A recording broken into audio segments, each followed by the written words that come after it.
You are listening to an episode of Megan is Not a Parent, But. Today's episode is brought to you by Positive Parenting Class Pass, 6 simple positive parenting classes to kickstart your positive parenting journey. You can start today at bekindcoaching.com/classpass. In today's episode, we'll be chatting about children who listen have parents who listen first. So get cozy, grab your notebook, and let's dig in. Welcome to Megan is Not a Parent, But, the podcast where I, your host, Megan Ford, former early childhood educator turned positive parenting coach, helps parents just like you learn how to deal with your strong-willed child's difficult behavior. I've been described from my clients as a blend between Brene Brown and Miss Frizzle, you know, the one from the Magic School Bus. I help bring awareness and hold space for the hard conversations and make big concepts like behavior and relationships and temperaments easy to understand and easy to implement. If you're a parent who struggles with your child's loud, dramatic, disruptive, over-the-top behavior, but don't think a parenting coach would help you because those are just for the bad parent or those parents, then this episode is especially for you. I invite you to grab a journal, grab a cozy blanket, a warm beverage, and enjoy what you're about to explore. I decided to talk about this topic because it is the top struggle that parents identify as they join my free Facebook community, Positive Parenting with Megan Ford. It is some variation of listening. Whenever someone joins the community, I ask them 3 questions, and I selected these 3 examples right from my database. It's some variety of, I'm here because they are not listening or thinking she's the boss.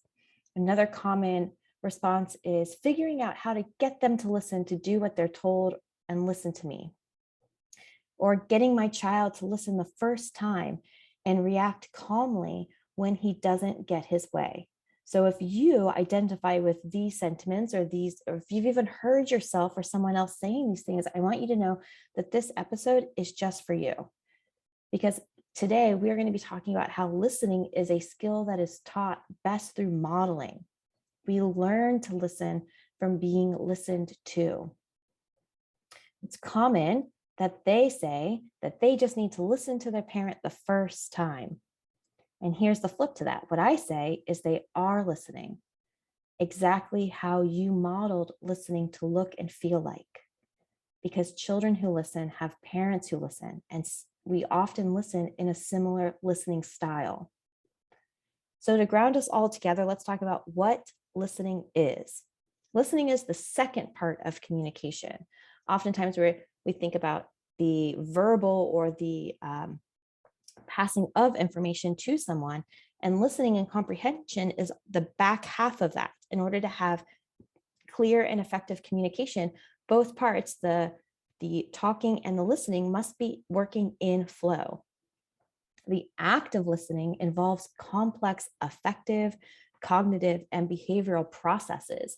When we really slow it down, we can really dissect it that in the affective process, that means that there is motivation to listen. You want to listen to the person who is talking to you. The cognitive process is the ability to have the attention to listen. And behavioral is those verbal and nonverbal feedback cues. Whenever I think of effective listening and effective communication, I like to think about tennis. And if you think about just a friendly game of tennis together, it involves 2 people with 2 rackets and 1 ball, passing it back and forth. And when I shared this with my husband, Jason, he said, tennis is a very competitive sport often. And I was like, well, we're just going to envision a friendly game, just hitting the ball back and forth. Not to win, not to defeat, just a friendly, light summer morning tennis game with your best friend. Think about how it would feel if you went to go serve the ball and there was no one on the other side.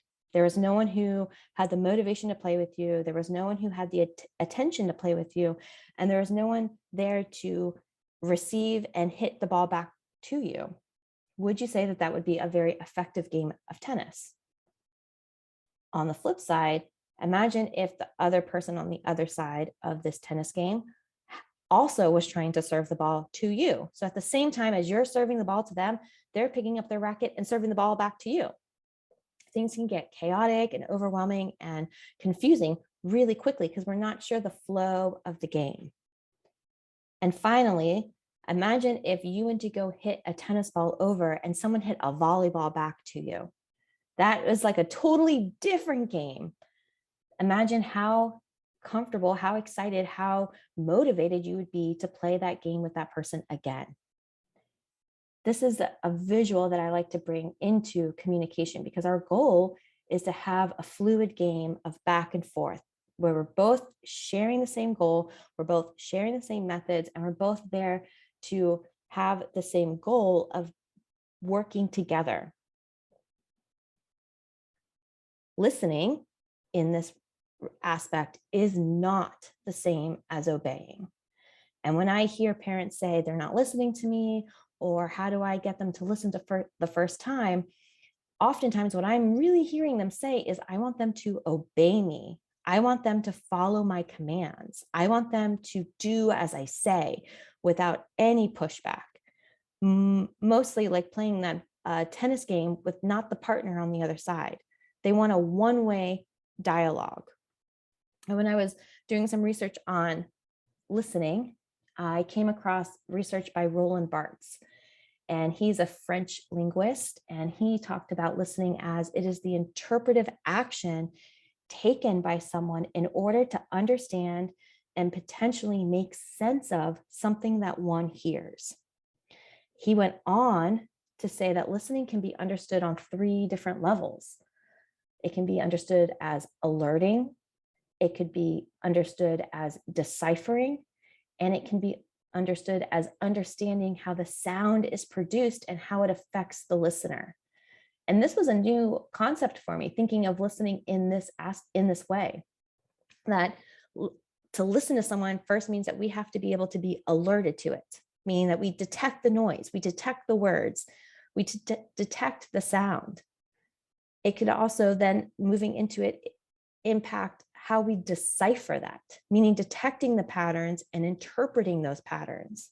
So we are hearing someone talk to us, and are we able to decipher? Are we able to pick apart what those words mean, the meaning behind those words, the tone behind those words, and then be able to interpret those patterns of words?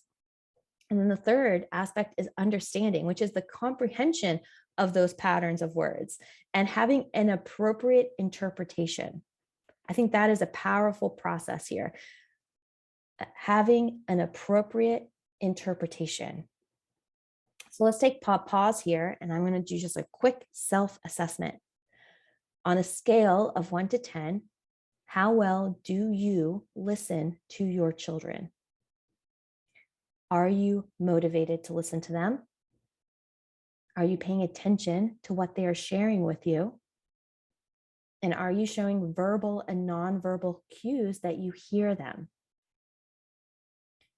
And after we think about that, we have a little 1 to 10 scale. I'm going to ask you to dig a little bit deeper, and I invite you to explore, are there times that it is easier and harder for you to listen to them? Are there times of the day that you have more space, more bandwidth, more availability to listen to them? Are there times of the day where you're more distracted and you don't have the space and you're not able to give them that space? And if we take that acknowledgement and self-assessment of ourselves, then we can invite the reflection onto the children. Are there times that are easier and harder for your children to listen to you?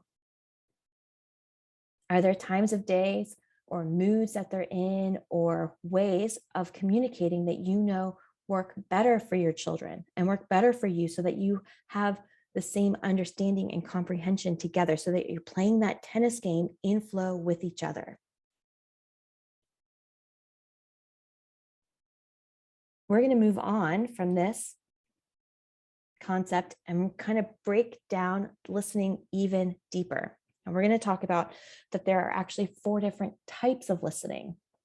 There's actually a lot more different types of listening, but these are the 4 common types that I see my clients come to me with. And when we can break down these different types, then we can understand what times of day we're fitting into which style of listening. So the 4 different types of listening is, the first is informational listening. The second is biased listening. The third is defensive listening. And the fourth is active listening. So we're going to do a quick breakdown of these, and then I'm going to give you examples of each type of this listening style. So the first is informational listening. And guess what? You are doing informational listening right now. Informational listening is consent-based. It means you feel safe and you're actively learning about a topic. You're interested in it. It requires a high level of concentration, and it actually engages your critical thinking. The goal of informational listening is to acquire knowledge. It's the time where you're listening to an audiobook, you're listening to a podcast, you're listening to a class, you're listening to a training, you're listening in a school meeting, or when your child is listening in school or watching a game or talking with their friends and their friends are teaching them something. This requires a more space to receive the information and then give space to process the information. This type of listening is, I really want to stress, it's consent-based. It's having an interest in something and then going to be an empty vessel for the person to pour into. Oftentimes, the dark side of informational listening can lean into lecturing, where we're expecting the other person to have their informational listening, but maybe they're not interested in what we're talking about. Maybe they can't hear the concepts we're trying to communicate to them. Maybe they're not able to understand what we're speaking to them in those moments. So we have an understanding that we want informational listening, but perhaps the other person, the partner on the other side of the net, is not able to provide that space. So it's a broken form of communication. There's no communication happening. There's talking, but maybe there's not the listening side. So to get stronger at this, just become aware of when are we starting to lean into this process, and how are we strengthening this process of informational listening for ourselves and for our children. Brain break moment. All right, I know that I can go deep way fast. So let's just take a pause here to take a deep breath in and let it out. And listen while I let you know that this episode is brought to you by me, Megan, and my Positive Parenting Class Pass. Positive Parenting Class Pass are 6 simple positive parenting classes to kickstart your positive parenting journey. Those classes include Positive Parenting 101, which is a class that is just designed to give you the first steps in what positive parenting is and what it is not. Second class is Emotional Validation. In this class, we dig into how can we show up to have your child feel seen and heard in their lived experience.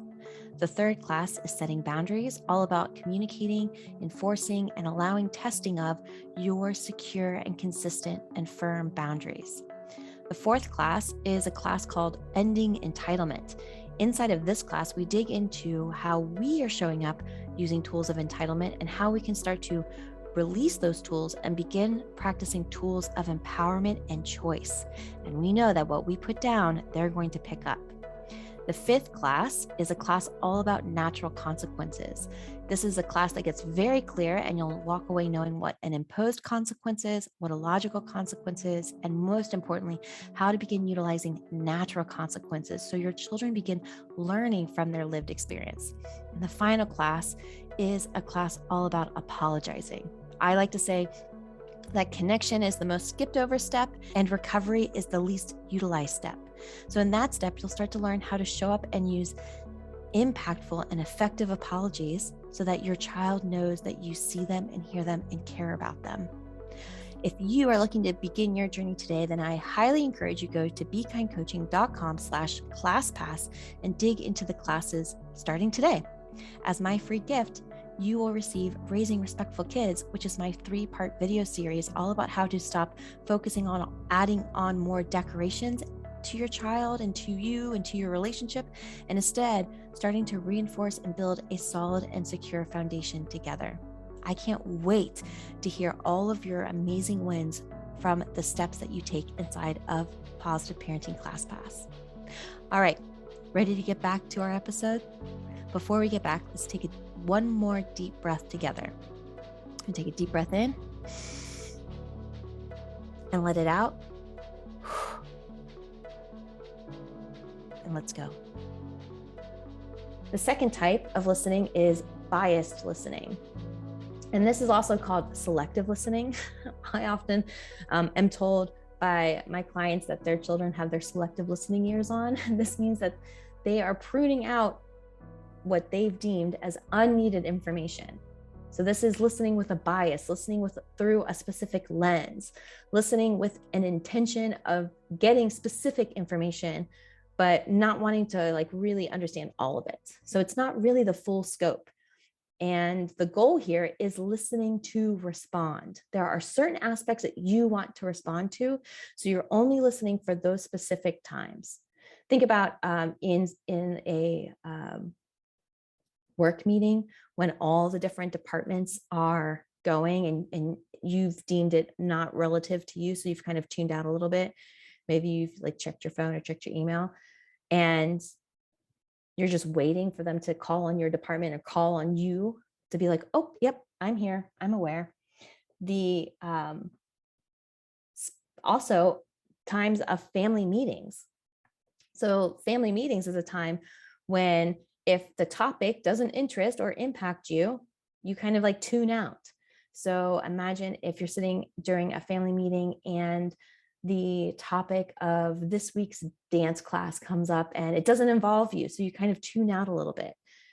The dark side of this, the shadow part of this, is that when we do this type of listening, when we just listen just for specific moments to chime in or get feedback or information, we miss out on details that could add context or more information later on through the week. So this is important, especially when we're practicing family meetings, that we're still practicing open and active listening, even if it doesn't pertain to you. And what we do here is that when we're using this style of listening, active listening, which we'll get to in a little bit, we're then modeling that to the children within the family meeting. Also, a lens of bias listening is when the person is sharing something that you've deemed overdramatic or not important. So maybe they're sharing something with you and we go into invalidate. So we say things like, oh, it's not even that important. Oh, don't even worry about it. Oh, that could never happen. No need for it. And we kind of just scoot it through. We kind of sweep it under the rug to just talk about it maybe another time, or we're hoping that they'll just let it go. That's a style of bias listening, where we have an intention, where we have a goal, where we have a mission, and we're responding from that perspective. The third type of listening is defensive listening. And defensive listening is where we are literally activated into our defenses. And so much like when we talked about our defenses in episode 2, we engage those defenses because we are triggered into our fight, flight, freeze, fawn response. And so when we are engaging in defensive listening, we may be misinterpreting comments. We may be listening to make a comment back, to defend ourselves, to give credence and to give perspective to what happened, or to give our side of the story. We also might start using globalizations like they never do this, or they always do this, or I never get to, or I always have to. We start to globalize things like right now, this is how it is all of the time. And then when we're engaged in defensive listening, we are quick to assert our perspective. The goal of defensive listening is we listen to defend ourselves. So An example here is if you're sitting down to dinner and you've made something and they say, they as anyone say, well, I hate this dinner. And then you say back, well, you ate this dinner just last week and you loved it. I guess I'll just never make it again, right? We take what has been told to us, what has been communicated to us, and then we misinterpret it. We miss out on cues. We globalize it. We take it personal instead of having that time to truly have the other person feel heard.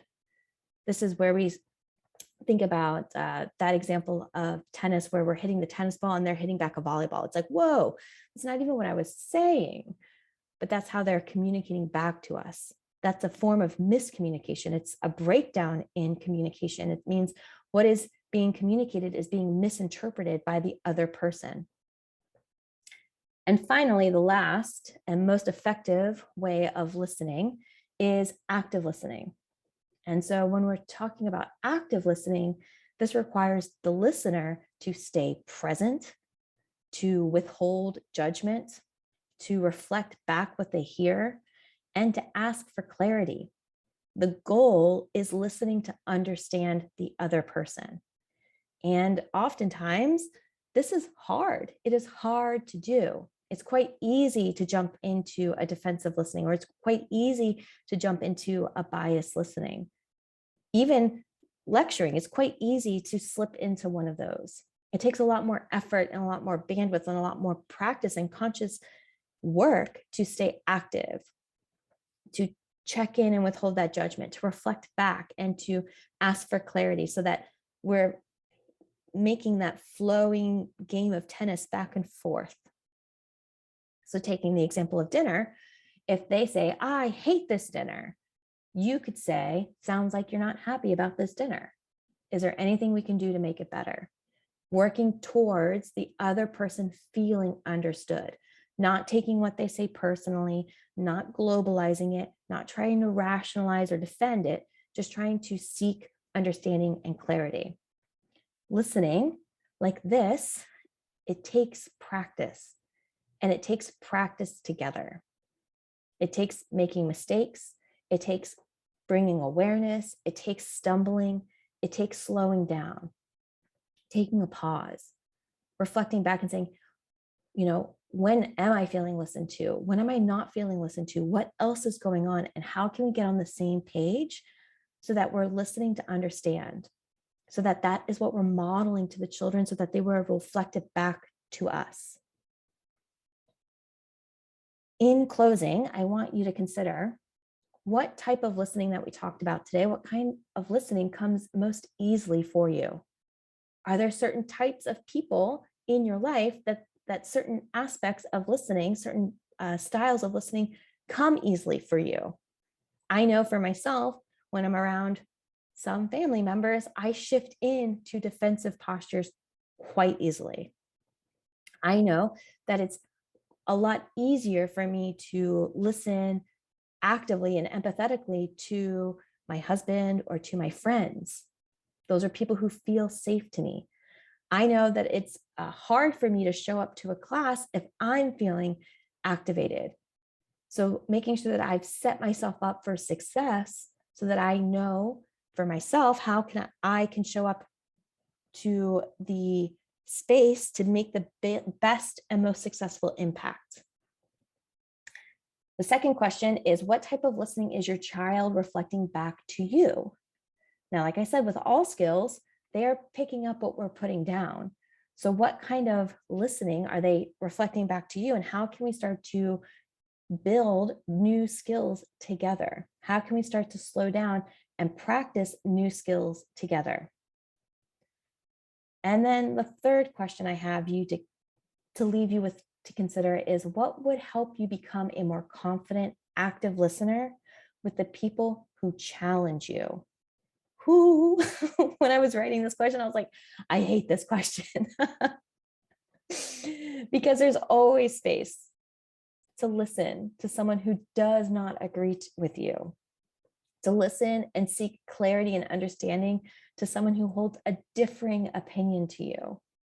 And in those times, That's where the most growth happens, is how can we hold the space for people who we do not agree with?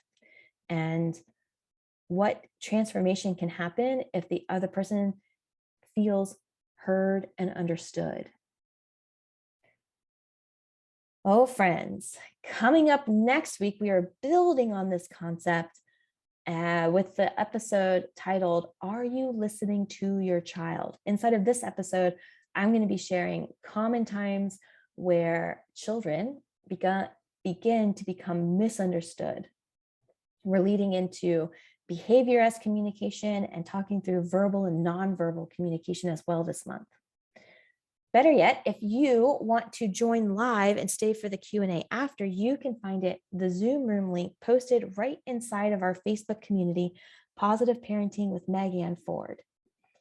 As always, I love to see your work. So if you've taken notes or have any thoughts or takeaways, I want to know. And there are 3 ways to share. You can leave a review on Apple Podcasts. You can share your thoughts and takeaways on social media and tag me in it. Or you can share your thoughts inside the dedicated post right inside our Facebook community, Positive Parenting with Megan Ford. I want you to know that I hold the most gratitude for you being here and tuning in and staying to the end. My mission in life is to help support parents in feeling supported and empowered in doing this work. This podcast, my Facebook community, my programs and book club, all of the spaces I hold help parents work through the phases of awareness, education, and practice. And I love holding this space. If you are ready for the next step, I invite you to check out my Positive Parenting Class Pass, and specifically the first class, Positive Parenting 101. Inside of this 45-minute class, you'll learn more about what positive parenting is and isn't, so you can start putting down those tools with negative impacts and replace them with positive parenting tools. You can get started today at bekindcoaching.com/classpass. And as my gift to you, you will receive Raising Respectful Kids, which is my 3-part video series helping parents shift away from decorations and do the work to reinforce a solid foundation together. Thank you all for being here, and I can't wait to see you next week. Bye, friends.